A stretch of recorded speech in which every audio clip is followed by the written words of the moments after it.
Do you think he'll play for Man United You're again? talking about Jaden Sancho here, Peter. Yeah. Can you see a way he'll play for the club again?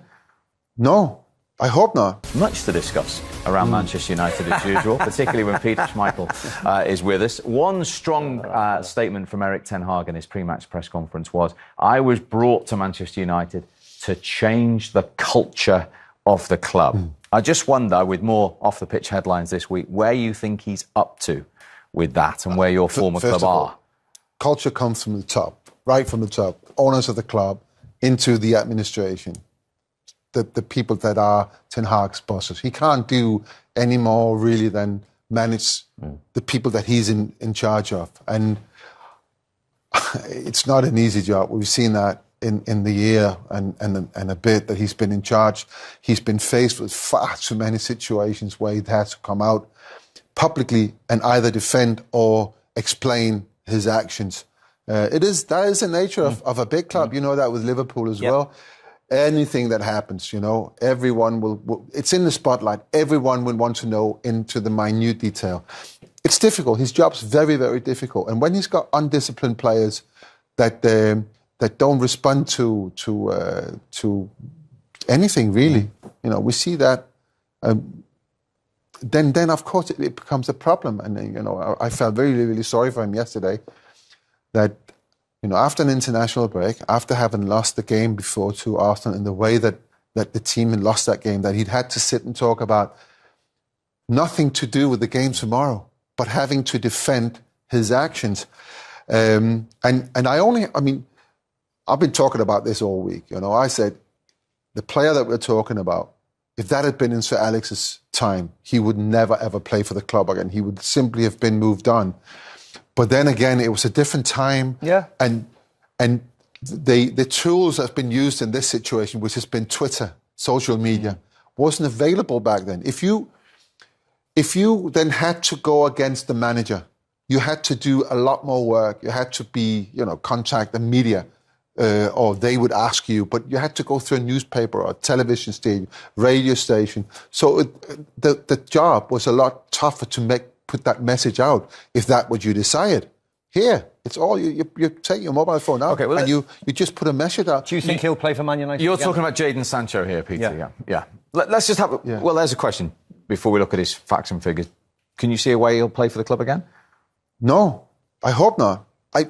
I'm a massive fan of Man United. I know from the very beginning of the successful spell that Man United had in newer times, I know how difficult it is and how much work there needs to be put into it and how much discipline the manager has to impose and how hard he's got to work to keep that going until the point he's got a squad of football players that applies all that naturally. Because everything you do in life, everything you do in your personality, it reflects on what you do on the pitch.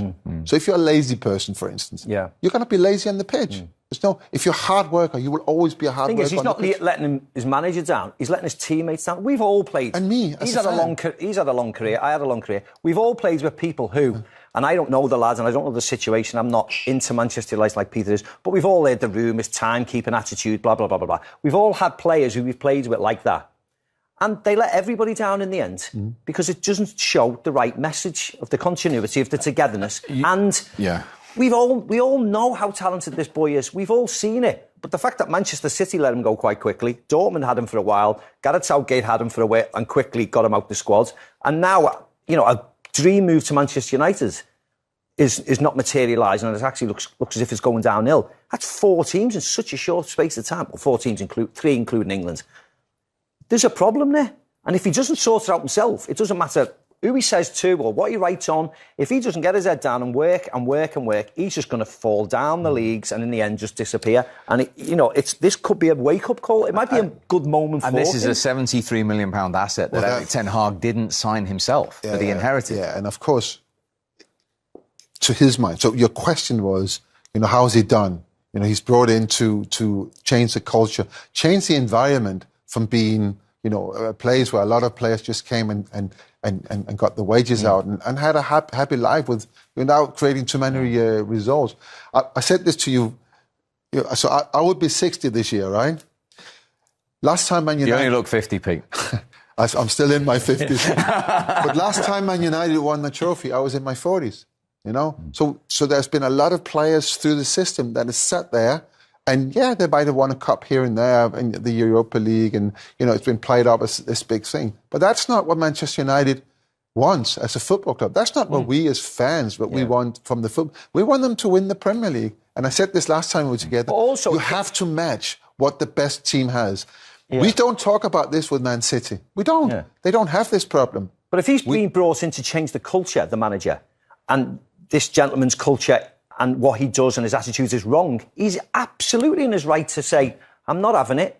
And he's out or not having it. The rest of the dressing room. Yeah. He has to be hard and he has to tell people. And this is him changing the culture if his attitude is not up to the standard of Manchester United. Again, this matching, right? So